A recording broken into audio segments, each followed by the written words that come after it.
Greetings to you all in the wonderful and matchless name of our Lord and Savior Jesus Christ. Dear sisters and brothers, ഈ ദിവസം ലഹരി വിരുദ്ധ ഞായറായി സഭ ആചരിക്കുന്നു. De addiction Sunday. Finding freedom from all sorts of addictions. അതാണ് ഈ ദിവസം കൊണ്ട് സഭ ഉദ്ദേശിക്കുന്നത്. മദ്യപാനത്തിനും പലതരം മയക്കുമരുന്നുകൾക്കും അടിമകളായ ധാരാളം ആളുകൾ നമുക്ക് ചുറ്റുപാടുമുണ്ട്. അതുപോലെ തന്നെ പലതരം ദുസ്വഭാവങ്ങൾ, ദുശീലങ്ങൾ, ദുഷിച്ച പെരുമാറ്റങ്ങൾ ഇവയുള്ള ധാരാളം ആളുകളെ നിത്യേന എന്നോണം നാം കണ്ടുമുട്ടാറുണ്ട്. ഇവരെ ഈ അടിമത്വത്തിൽ നിന്ന്, ഈ ആസക്തികളിൽ നിന്ന് രക്ഷിക്കേണ്ടത് സഭയുടെ ചുമതലയാണ്. ഒരു വ്യക്തി മദ്യപാനത്തിനോ മയക്കുമരുന്നിനോ ദുശീലങ്ങൾക്കോ അടിമയാകുമ്പോൾ അവനെ ഇതുപോലെയുള്ള ഒരു ദുരാത്മാവ് ബാധിക്കുകയാണ്.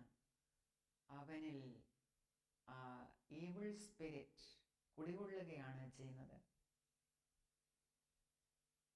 Such a person is captured by, occupied by, and conquered by an evil spirit of that sort.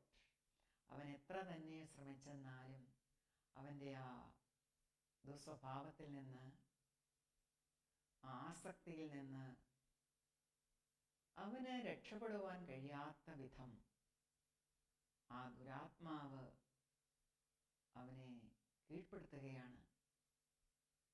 ഇന്നത്തെ നമ്മുടെ വചനപാഠങ്ങളെല്ലാം തന്നെ ഇപ്രകാരമുള്ള ആസക്തികളിൽ നിന്ന് നമുക്ക് എങ്ങനെ രക്ഷ നേടാം എന്ന് നമ്മെ പഠിപ്പിക്കുന്നവയാണ്. ആദ്യമായി നമുക്ക് നോക്കാം പഴയ നിയമത്തിൽ നിന്നും ഒരു വചനപാഠം. From the book of Daniel. Daniel chapter 1 verses 1 through 21. ഇവിടെ 4 യഹൂദ ബാലന്മാരുടെ കാര്യമാണ് നാം കാണുന്നത്. ആസക്തികളിൽ ആയിപ്പോയേക്കാമായിരുന്ന ആ സന്ദർഭത്തിൽ നിന്നും എങ്ങനെയാണ് ഇവർ രക്ഷപ്പെട്ടത്? അവരുടെ നായകനായിരുന്നു ഡാനിയേൽ. ഈ സംഭവം നടന്നത് ക്രിസ്തുവിനും മുമ്പ് 7-ാം നൂറ്റാണ്ടിലായിരുന്നു. ഏകദേശം 605 BCE. കിങ്ഡം ഓഫ് ജൂദ നെബൂഖദ്നേസർ രണ്ടാമൻ എന്ന ബാബിലോണിയ രാജാവ് കീഴടക്കി. അവിടെ നിന്ന് ആളുകളെ പ്രവാസികളായി പിടിച്ചുകൊണ്ടുപോയി. അവരുടെ കൂട്ടത്തിൽ ഉണ്ടായിരുന്നവരായിരുന്നു ഈ ബാലന്മാർ. നമുക്ക് വായിക്കാം. യഹൂദ രാജാവായ യെഹോയാഖീമിന്റെ വാഴ്ചയുടെ 3-ാം ആണ്ടിൽ ബാബേൽ രാജാവായ നെബൂഖദ്നേസർ രണ്ടാമൻ യെരുശലേമിലേക്ക് വന്ന് അതിനെ നിരോധിച്ചു. കർത്താവ് യഹൂദ രാജാവായ യെഹോയാഖീമിനെയും ദൈവത്തിൻ്റെ ആലയത്തിലെ പാത്രങ്ങളിൽ ചിലതിനെയും അവൻ്റെ കയ്യിലേൽപ്പിച്ചു. അവൻ അവയെ ബാബിലോണിൽ തൻ്റെ ദേവന്റെ ക്ഷേത്രത്തിലേക്ക് കൊണ്ടുപോയി. ആ പാത്രങ്ങളെ ആ രാജാവ് തൻ്റെ ദേവന്റെ ഭണ്ഡാരഗൃഹത്തിൽ വെച്ചു.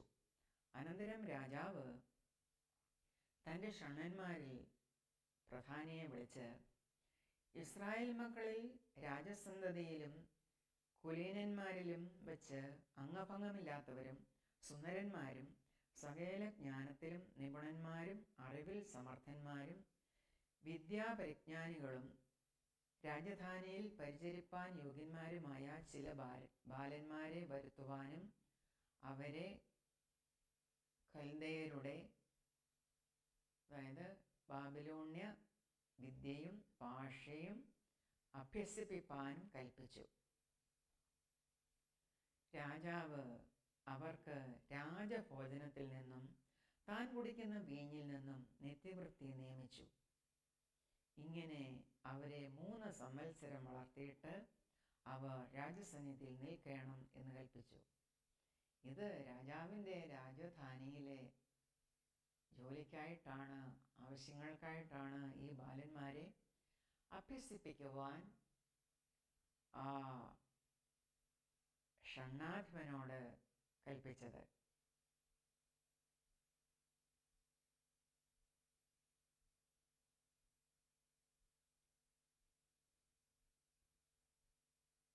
അവരുടെ കൂട്ടത്തിൽ ദാനിയേൽ, ഹനന്യാവ്, മീശായേൽ, അസര്യാവ് എന്നീ യഹൂദപുത്രന്മാർ ഉണ്ടായിരുന്നു. ഷണ്ഡാധിപൻ അവർക്ക് ആ ദേശത്തെ പേരിട്ടു. അവരുടെ ഒറിജിനൽ പേരുകളെല്ലാം മാറ്റിയിട്ട് ബാബിലോണ്യ പേരുകൾ അവർക്ക് നൽകി.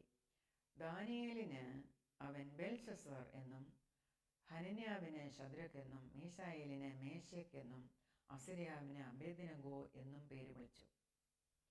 എന്നാൽ രാജാവിൻ്റെ ഭോജനം കൊണ്ടും അവൻ കുടിക്കുന്ന വീഞ്ഞുകൊണ്ടും തന്നെ താൻ അശുദ്ധമാക്കുകയില്ല എന്ന് ദാനിയേൽ ഹൃദയത്തിൽ നിശ്ചയിച്ച് തനിക്ക് അശുദ്ധി ഭവിപ്പാൻ ഇടവരുത്തരുതെന്ന് ഷണ്ഡാധിപനോട് അപേക്ഷിച്ചു. ഈ നാല് ബാലന്മാരിൽ ഒരുവനായിരുന്ന ദാനിയേലാണ് ഈ അപേക്ഷിക്കുന്നത്. അവർ രാജഭോജനം കൊണ്ട് അശുദ്ധരാകുവാൻ ആഗ്രഹിക്കുന്നില്ല. ഞങ്ങൾക്ക് അതൊക്കെ ഭക്ഷിച്ച് അശുദ്ധി വരുത്തരുതേ എന്ന് ഈ ഷണ്ഡാധിപനോട് അപേക്ഷിക്കുകയാണ്.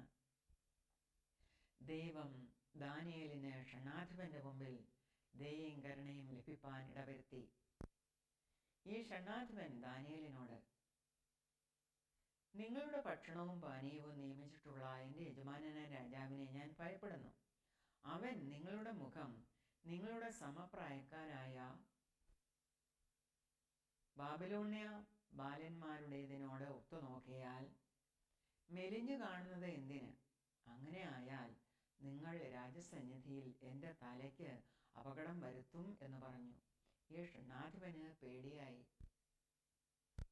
ബാബിലോണ്യ ബാലന്മാരെ വെച്ച് നോക്കുമ്പോൾ ഇവരുടെ മുഖം വാടിക്കാണുന്നത് രാജാവ് കണ്ടെന്നാൽ അത് ഈ ഷണ്ഡാധിപന് അപകടമാണ്.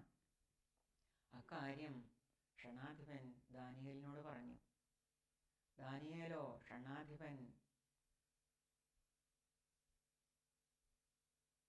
ദാനിയേലിനും ഹനന്യാവിനും മീശായേലിനും അസര്യാവിനും വിചാരകനായി നിയമിച്ചിരുന്ന ആ വ്യക്തിയോട് പറയുകയാണ്, അടിയങ്ങളെ 10 ദിവസം പരീക്ഷിച്ചു നോക്കിയാലും അവർ ഞങ്ങൾക്ക് തിന്മാൻ ശാഖപദാർത്ഥവും കുടിപ്പാൻ പച്ചവെള്ളവും തന്നു നോക്കട്ടെ. അതിൻ്റെ ശേഷം ഞങ്ങളുടെ മുഖവും രാജഭോജനം കഴിക്കുന്ന ബാലന്മാരുടെ മുഖവും തമ്മിൽ നീ ഒത്തുനോക്കുക. പിന്നെ കാണുന്നത് പോലെ അടിയങ്ങളോട് ചെയ്തു കൊള്ളുക എന്ന് പറഞ്ഞു. ഈ യഹൂദ ബാലന്മാർക്ക് അത്രമാത്രം കോൺഫിഡൻസ് ആയിരുന്നു. രാജാവിൻ്റെ രാജഭോജനം കൊണ്ടും അവൻ്റെ വീഞ്ഞുകൊണ്ടും തന്നെത്താൻ അശുദ്ധി വരുത്തുകയില്ല എന്ന് നിശ്ചയിച്ചുറപ്പിച്ച ഈ ബാലന്മാർ ഷണ്ഡാധിപനോട് പറയുകയാണ്, ഞങ്ങൾക്ക് വെറും പച്ചവെള്ളവും ശാഖപദാർത്ഥവും വെജിറ്റബിൾസും മാത്രം തന്നാൽ മതി. 10 ദിവസം ഞങ്ങളെ പരീക്ഷിച്ചു നോക്കുക. ഷണ്ഡാധിപൻ ഈ കാര്യത്തിൽ അവരുടെ അപേക്ഷ കേട്ടു. 10 ദിവസം അവരെ പരീക്ഷിച്ചു. 10 ദിവസം കഴിഞ്ഞ ശേഷം അവരുടെ മുഖം രാജഭോജനം കഴിച്ചു വന്ന സകല ബാലന്മാരുടേതിലും അഴകുള്ളതും അവർ മാംസപുഷ്ടിയുള്ളവരും എന്ന് കണ്ടു. അങ്ങനെ ഷണ്ഡാധിപൻ അവരുടെ ഭോജനവും അവർ കുടിക്കേണ്ടുന്ന വീഞ്ഞും നീക്കി അവർക്ക് ശാഖപദാർത്ഥം കൊടുത്തു. ഈ 4 ബാലന്മാർക്കോ ദൈവം സകല വിദ്യയിലും ജ്ഞാനത്തിലും നിപുണതയും സാമർഥ്യവും കൊടുത്തു. ദാനിയേൽ സകല ദർശനങ്ങളെയും സ്വപ്നങ്ങളെയും സംബന്ധിച്ച് വിവേകിയായിരുന്നു. അവരെ സന്നിധിയിൽ കൊണ്ടുവരുവാൻ രാജാവ് കൽപ്പിച്ചിരുന്ന കാലം തികഞ്ഞപ്പോൾ ഷണ്ഡാധിപൻ അവരെ നെബൂഖദ്നേസർ രാജാവിൻ്റെ സന്നിധിയിൽ കൊണ്ടുചെന്നു. രാജാവ് അവരോട് സംസാരിച്ചാറെ അവരിൽ എല്ലാവരിലും വെച്ച് ദാനിയേൽ, ഹനന്യാവ്, മീശായേൽ, അസര്യാവ് എന്നിവർക്ക് തുല്യമായി ഒരുത്തനെയും കണ്ടില്ല. അവർ രാജസന്നിധിയിൽ ശുശ്രൂഷയ്ക്ക് നിന്നു. രാജാവ് അവരോട് ജ്ഞാനവിവേക സംബന്ധമായി ചോദിച്ചതിലൊക്കെയും അവരെ തൻ്റെ രാജ്യത്തെല്ലായിടവുമുള്ള സകല മന്ത്രവാദികളിലും ആഭിചാരകന്മാരിലും 10 ഇരട്ടി വിശിഷ്ടന്മാരെന്ന് കണ്ടു. പ്രിയ സഹോദരങ്ങളെ, നാം ഇവിടെ വായിച്ചു കേട്ടത് ആ ബാലന്മാർ രാജാവിൻ്റെ ആ രാജഭോജനം കൊണ്ടും വീഞ്ഞുകൊണ്ടും തന്നെത്താൻ അശുദ്ധരാക്കാതെ നിന്നതുകൊണ്ട്, ആ ഒരു ദൃഢനിശ്ചയം എടുത്തതുകൊണ്ട് അവരെ ദൈവം മാനിച്ചു. ആ കൽദയരുടെ ദേശത്തെ അഥവാ ബാബിലോണ്യ ദേശത്തെ ബാലന്മാരിലേക്കാളിലും മാംസപുഷ്ടിയുള്ളവരും അഴകുള്ളവരുമായി അവർ കാണപ്പെട്ടു. മാത്രവുമല്ല, അവർ വിദ്യാസമ്പന്നരായി മാറി. സകല വിദ്യയിലും അവർ ബാബിലോണ്യ ദേശത്തുള്ള സകല മന്ത്രവാദികളിലും ആഭിചാരകന്മാരിലും വെച്ച് 10 ഇരട്ടി വിശിഷ്ടന്മാരെന്ന് കണ്ടു.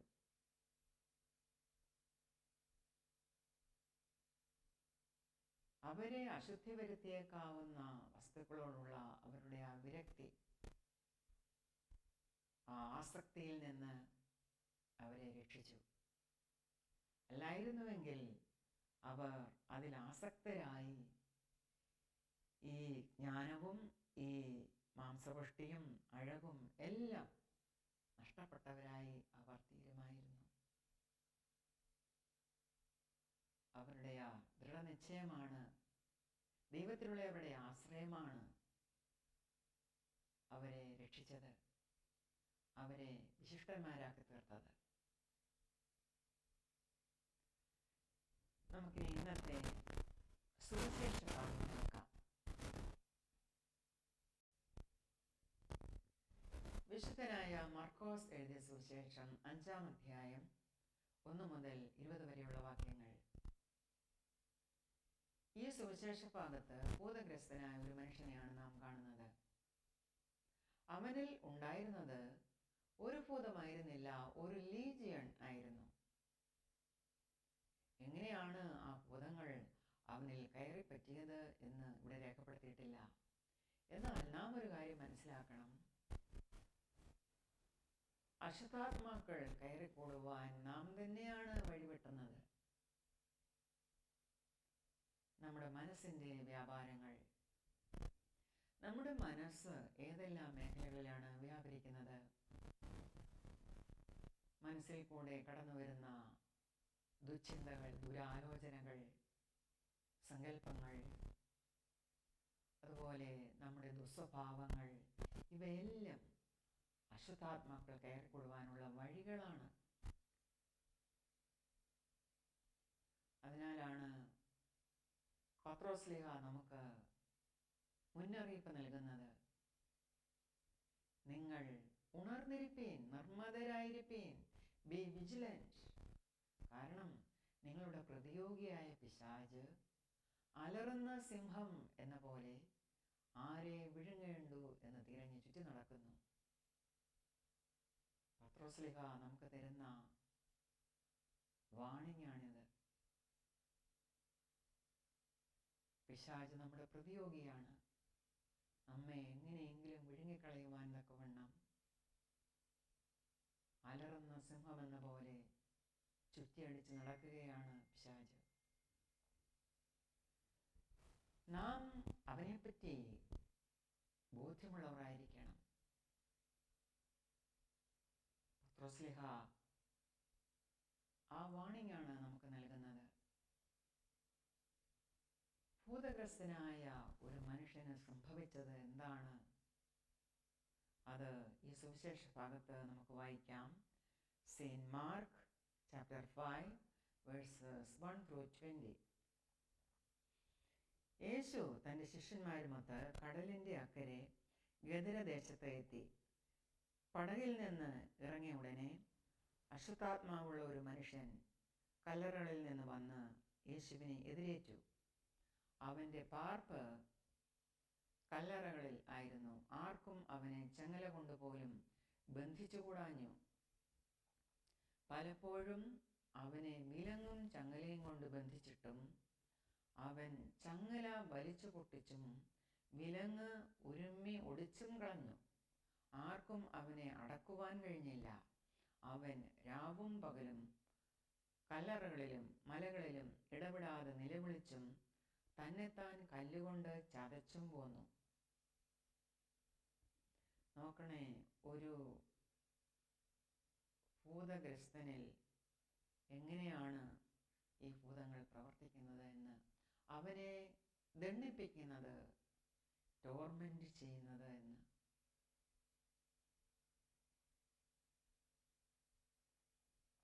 ഈ മനുഷ്യൻ യേശുവിനെ ദൂരത്ത് നിന്ന് കണ്ടിട്ട് ഓടിച്ചെന്ന് അവനെ നമസ്കരിച്ചു. അവൻ ഉറക്കെ നിലവിളിച്ചു, യേശുവേ, മഹോന്നതനായ ദൈവത്തിൻ്റെ പുത്ര, എനിക്കും നിനക്കും തമ്മിലെന്ത്? ദൈവത്താണ്, എന്നെ ദണ്ഡിപ്പിക്കരുതേ എന്ന് അപേക്ഷിച്ചു. യേശുവിൻ്റെ അടുത്തേക്ക് ഓടിച്ചെന്നത് ആ ഭൂതമായിരുന്നു. ആ ഭൂതമാണ് ഇതെല്ലാം പറഞ്ഞത്. അവൻ യേശുവിനെ കണ്ടപ്പോൾ നിലവിളിച്ചു, ഓടിച്ചെന്ന് യേശുവിനെ നമസ്കരിച്ചു. ദൈവത്തെ അവന് മനസ്സിലായി. യേശുവിനോട് പറയുകയാണ്, യേശുവേ, മഹോന്നതനായ ദൈവത്തിൻ്റെ പുത്ര, എനിക്കും നിനക്കും തമ്മിലെന്ത്? എന്നെ ദണ്ഡിപ്പിക്കരുതേ. അപ്പോൾ യേശു അവനോട്, അശുദ്ധാത്മാവേ, ഈ മനുഷ്യനെ വിട്ടു പുറപ്പെട്ടു പോക എന്ന് കൽപ്പിച്ചു. നിന്റെ പേരെന്ത് എന്ന് യേശു അവനോട് ചോദിച്ചു. എൻ്റെ പേർ ലെഗ്യോൻ, ഞങ്ങൾ പലരാകുന്നു എന്ന് യേശുവിനോട് അവർ പറഞ്ഞു.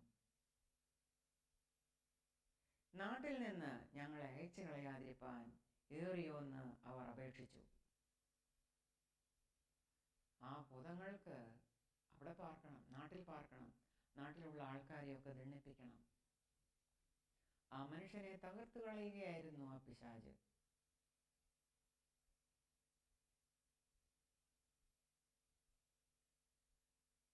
പറയുകയാണ്, നാട്ടിൽ നിന്ന് തങ്ങളെ അയച്ചു കളയരുതേ എന്ന്. അവിടെ മലേരിയെ ഒരു വലിയ പന്നിക്കൂട്ടം മേഞ്ഞുകൊണ്ടിരുന്നു. ആ പന്നികളിൽ കിടക്കേണ്ടതിന് ഞങ്ങളെ അയക്കണം എന്ന് അവർ അവനോട് അപേക്ഷിച്ചു. അവൻ അനുവാദം കൊടുത്തു. അശുദ്ധാത്മാക്കൾ പുറപ്പെട്ട് പന്നികളിൽ കിടന്നിട്ട് ആ കൂട്ടം കടുംതൂക്കത്തോടെ കടലിലേക്ക് പാഞ്ഞ് വീർപ്പ് മുട്ടി ചത്തു.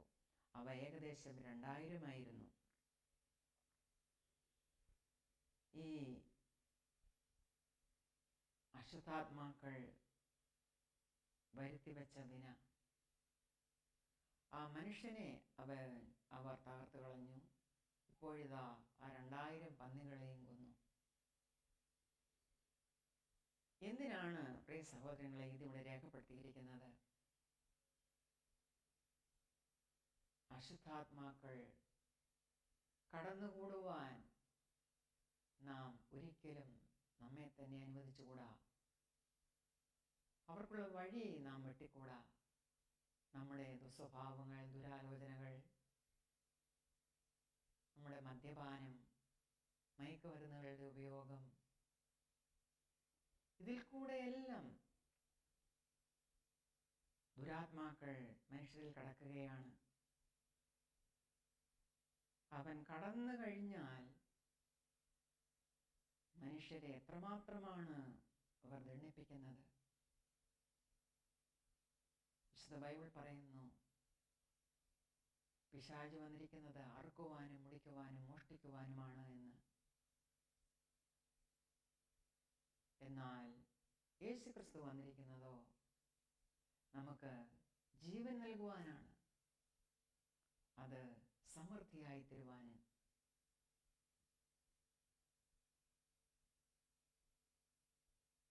ഇവിടെ രേഖപ്പെടുത്തിയിരിക്കുന്നത് വേഴ്സ് 14, പന്നികളെ മേയ്ക്കുന്നവർ ഓടിച്ചെന്ന് പട്ടണത്തിലും നാട്ടിലും ഇക്കാര്യമെല്ലാം അറിയിച്ചു. സംഭവിച്ചത് കാണുവാൻ പലരും പുറപ്പെട്ടു. യേശുവിൻ്റെ അടുക്കൽ വന്നു. ലെഗ്യോനുണ്ടായിരുന്ന ഭൂതഗ്രസ്തൻ വസ്ത്രം ധരിച്ചും സുബോധം പൂണ്ടും ഇരിക്കുന്നത് കണ്ട് ഭയപ്പെട്ടു. പ്രിയ സഹോദരങ്ങളെ, ഇന്ന് സുബോധമില്ലാത്തവരായി മാതാപിതാക്കളെ കൊല്ലുകയും മക്കളെ കൊല്ലുകയും അയൽവക്കക്കാരെ കൊല്ലുകയും നാട്ടിൽ അരക്ഷിതാവസ്ഥ ഉണ്ടാക്കുകയും ചെയ്യുന്ന മനുഷ്യർ, മദ്യത്തിനും മയക്കുമരുന്നിനും അതുപോലെയുള്ള ദുശീലങ്ങൾക്കും അടിമപ്പെട്ട് ജീവിക്കുന്നവർ, ഇതിൻ്റെ എല്ലാം പുറകിൽ അവരുടെ ഈ ദുശീലങ്ങളിൽ കൂടെ കടന്നു വന്ന അശുദ്ധാത്മാക്കളാണ്. അശുദ്ധാത്മാക്കൾ വിട്ടുപോകുമ്പോൾ ഒരു മനുഷ്യനുണ്ടാകുന്ന കാര്യമാണ് ഇവിടെ വേഴ്സ് 15 പറഞ്ഞിരിക്കുന്നത്.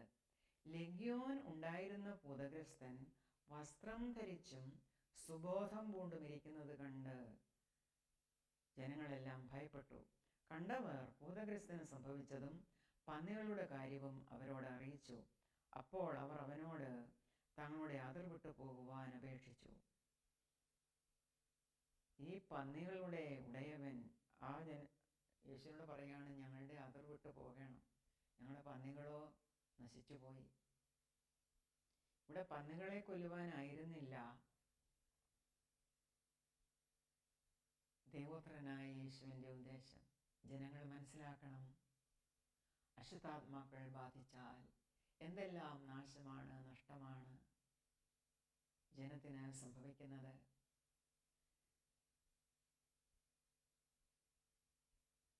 ആ മനുഷ്യൻ്റെ ജീവസന്ധാരണത്തിന് ആവശ്യമായിരുന്നു ആ പന്നികൾ, അതുപോലും നഷ്ടപ്പെടുത്തി ആ ദുരാത്മാക്കൾ. അത് നാം മനസ്സിലാക്കണം. പിശാചിനിടം കൊടുക്കരുത് എന്നാണ് നമ്മോട് കൽപ്പിച്ചിരിക്കുന്നത്. പിശാച് നമ്മുടെ പ്രതിയോഗിയാണ്. ഒരിക്കലും പിശാചിന് നാം ഇടം കൊടുത്തുകൂടാ.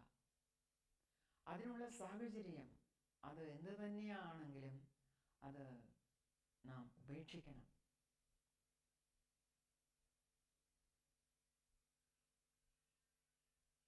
വേഴ്സ് 18, യേശു പടവേറുമ്പോൾ ഭൂതഗ്രസ്തനായിരുന്നവൻ താനും കൂടെ പോരട്ടെ എന്ന് യേശുവിനോട് അപേക്ഷിച്ചു. യേശു അവനെ അനുവദിക്കാതെ, നിന്റെ വീട്ടിൽ നിനക്കുള്ളവരുടെ അടുക്കൽ ചെന്ന് കർത്താവ് നിനക്ക് ചെയ്തതൊക്കെയും നിന്നോട് കരുണ കാണിച്ചതും പ്രസ്താവിക്ക എന്ന് അവനോട് പറഞ്ഞു. അവൻ പോയി യേശു തനിക്ക് ചെയ്തതൊക്കെയും ദെക്കപ്പൊലി നാട്ടിൽ ഘോഷിച്ചു തുടങ്ങി. എല്ലാവരും ആശ്ചര്യപ്പെടുകയും ചെയ്തു. പ്രിയ സഹോദരങ്ങളെ, ഈ സുവിശേഷ ഭാഗം നാം പഠിക്കുമ്പോൾ നാം ഇവിടെ പ്രധാനമായി മനസ്സിലാക്കേണ്ടത്, യേശു ക്രിസ്തുവിന് മാത്രമേ ഭൂതഗ്രസ്തരെ സൗഖ്യമാക്കുവാൻ കഴിയുള്ളൂ. യേശു ക്രിസ്തുവിൻ്റെ സാന്നിധ്യത്തിൽ ആ ഭൂതങ്ങൾ വിട്ടുപോകും.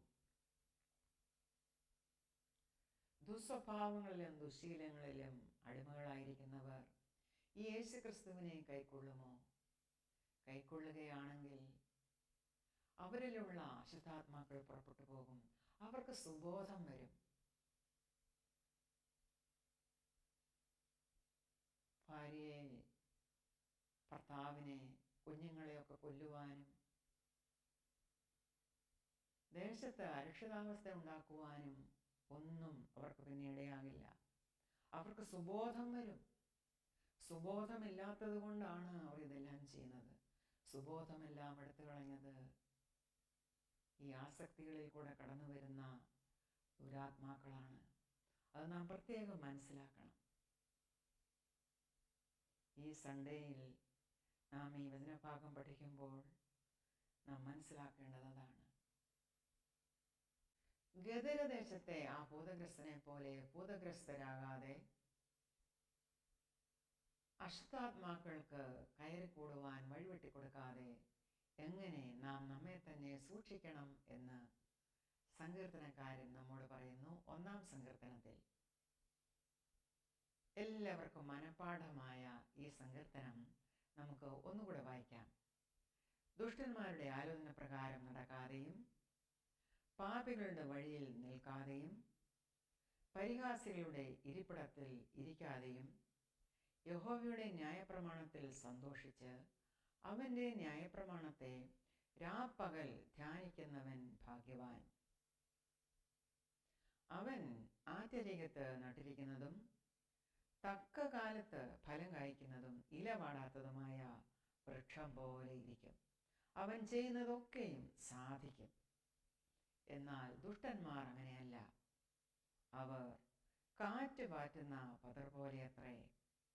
ആകയാൽ ദുഷ്ടന്മാർ ന്യായവിസ്താരത്തിലും പാപികൾ നീതിമാന്മാരുടെ സഭയിലും നിവർന്നു നിൽക്കുകയില്ല. യഹോവ നീതിമാന്മാരുടെ വഴി അറിയുന്നു, ദുഷ്ടന്മാരുടെ വഴിയോ നാശകരം ആകുന്നു. എങ്ങനെയാണ് നാം നമ്മെ തന്നെ സൂക്ഷിക്കേണ്ടത്? അതാണ് ഈ സങ്കീർത്തനത്തിൽ പറഞ്ഞിരിക്കുന്നത്. നാം ദുഷ്ടന്മാരുടെ ആലോചന പ്രകാരം നടക്കരുത്, പാപികളുടെ വഴിയിൽ നിൽക്കരുത്, പരിഹാസികളുടെ ഇരിപ്പിടത്തിൽ ഇരിക്കരുത്. പിന്നെ നാം എന്താണ് ചെയ്യേണ്ടത്? ദൈവം നമ്മോട് കൽപ്പിച്ചതൊക്കെയും ആ പ്രമാണങ്ങളൊക്കെയും നാം അനുസരിച്ച് നടക്കണം. രാപ്പകൽ അത് നാം ധ്യാനിക്കണം, അതിൽ നാം സന്തോഷിക്കണം. നാം അങ്ങനെ ആയിരിക്കുമ്പോൾ നാം ആറ്റരികത്ത് നട്ടിരിക്കുന്ന വൃക്ഷം പോലെ ആയിരിക്കും. അതിൻ്റെ ഇല വാടുകയില്ല, അത് തക്ക കാലത്ത് ഫലം കായ്ക്കും. നാം ചെയ്യുന്നതൊക്കെയും സാധിക്കും. എല്ലായിടത്തും നമുക്ക് പ്രോസ്പെരിറ്റി മാത്രമേ ഉണ്ടാകുകയുള്ളൂ, സമൃദ്ധി മാത്രമേ ഉണ്ടാകുകയുള്ളൂ. പ്രിയ സഹോദരങ്ങളെ, അശുദ്ധാത്മാക്കൾ കയറിക്കൂടുവാൻ ഇടകൊടുത്ത് ദുഷ്ടന്മാരെ പോലെ ആകാതിരിക്കുവാൻ നാം ശ്രദ്ധിക്കണം. ആ ദുഷ്ടന്മാർക്ക് എന്താണ് പറ്റുന്നത്? അവർക്കെങ്ങും നിവർന്നു നിൽക്കുവാൻ കഴിയില്ല. നീതിമാന്മാരുടെ സഭയിൽ അവർ നിവർന്നു നിൽക്കുകയില്ല. അവരുടെ വഴി നാശകരമാണ്. ലഹരി വിരുദ്ധ ഞായർ അഥവാ ഡി അഡിക്ഷൻ സൺഡേ ആയി ഈ ദിവസം നാം ആചരിക്കുമ്പോൾ അഡിക്ഷൻ അഥവാ ആസക്തി മൂലം നമ്മിൽ കടന്നുകൂടുന്ന അശുദ്ധി, ദുർനടപ്പ്, ദുർമോഹം, അതിരാഗം ഇതെല്ലാം നീക്കിക്കളഞ്ഞ് യേശുക്രിസ്തുവിനു വേണ്ടി നിലകൊള്ളുവാൻ എങ്ങനെ നമുക്ക് നമ്മെ തന്നെ ഒരുക്കാം എന്ന് വിശുദ്ധനായ പൗലോസ് അപ്പോസ്തലൻ നമ്മെ പഠിപ്പിക്കുന്നു. കൊലോസ്യ ലേഖനത്തിൽ നിന്നും. Colossians chapter 3 versus 1-15. ആകയാൽ നിങ്ങൾ ക്രിസ്തുവിനോടുകൂടെ ഉയർത്തെഴുന്നേറ്റിരിക്കുന്നു എങ്കിൽ ക്രിസ്തു ദൈവത്തിൻ്റെ വലത്തുഭാഗത്ത് ഇരിക്കുന്നിടമായ ഉയരത്തിലുള്ളത് അന്വേഷിപ്പീൻ. ഭൂമിയിലുള്ളതല്ല, ഉയരത്തിലുള്ളത് തന്നെ ചിന്തിപ്പീൻ. കാരണം നിങ്ങൾ മരിച്ച് നിങ്ങളുടെ ജീവൻ ക്രിസ്തുവിനോടുകൂടെ ദൈവത്തിൽ മറഞ്ഞിരിക്കുന്നു. നമ്മുടെ ജീവനായ ക്രിസ്തു വെളിപ്പെടുമ്പോൾ നിങ്ങളും അവനോടുകൂടെ തേജസ്സിൽ വെളിപ്പെടും. ആകയാൽ ദുർനടപ്പ്, അശുദ്ധി, അതിരാഗം, ദുർമോഹം, വിഗ്രഹാരാധനയായ അത്യാഗ്രഹം ഇങ്ങനെ ഭൂമിയിലുള്ള നിങ്ങളുടെ അവയവങ്ങളെ മരിപ്പിപ്പീൻ. ഈ വക നിമിത്തം ദൈവകോപം അനുസരണം കെട്ടവരുടെ മേൽ വരുന്നു. അവയിൽ ജീവിച്ചിരുന്ന കാലം നിങ്ങളും മുമ്പേ അവയിൽ നടന്നു പോന്നു. ഇപ്പോഴോ നിങ്ങളും കോപം, ക്രോധം, ഈർഷ്യ, വായിൽ നിന്ന് വരുന്ന ദൂഷണം, ദുർഭാഷണം ഇവയൊക്കെയും വിട്ടുകളവീൻ. അന്യോന്യം ഭോഷ്ക് പറയരുത്. നിങ്ങൾ പഴയ മനുഷ്യനെ അവൻ്റെ പ്രവൃത്തികളോടുകൂടെ ഉരിഞ്ഞു കളഞ്ഞ് തന്നെ സൃഷ്ടിച്ചവൻ്റെ പ്രതിമ പ്രകാരം പരിജ്ഞാനത്തിനായി പുതുക്കം പ്രാപിക്കുന്ന പുതിയ മനുഷ്യനെ ധരിച്ചിരിക്കുന്നുവല്ലോ. അതിൽ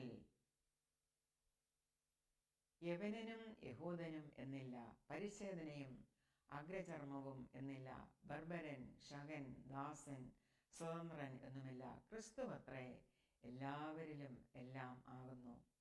അതുകൊണ്ട് ദൈവത്തിൻ്റെ വ്രതന്മാരും വിശുദ്ധന്മാരും പ്രിയരുമായി മനസ്സലിവ്, ദയ, താഴ്മ, സൗമ്യത, ദീർഘക്ഷമ എന്നിവ ധരിച്ചും കൊണ്ട് അന്യോന്യം പൊറുക്കുകയും ഒരുവനോട് ഒരുവന് വഴക്കുണ്ടായാൽ തമ്മിൽ ക്ഷമിക്കുകയും ചെയ്യുവീൻ.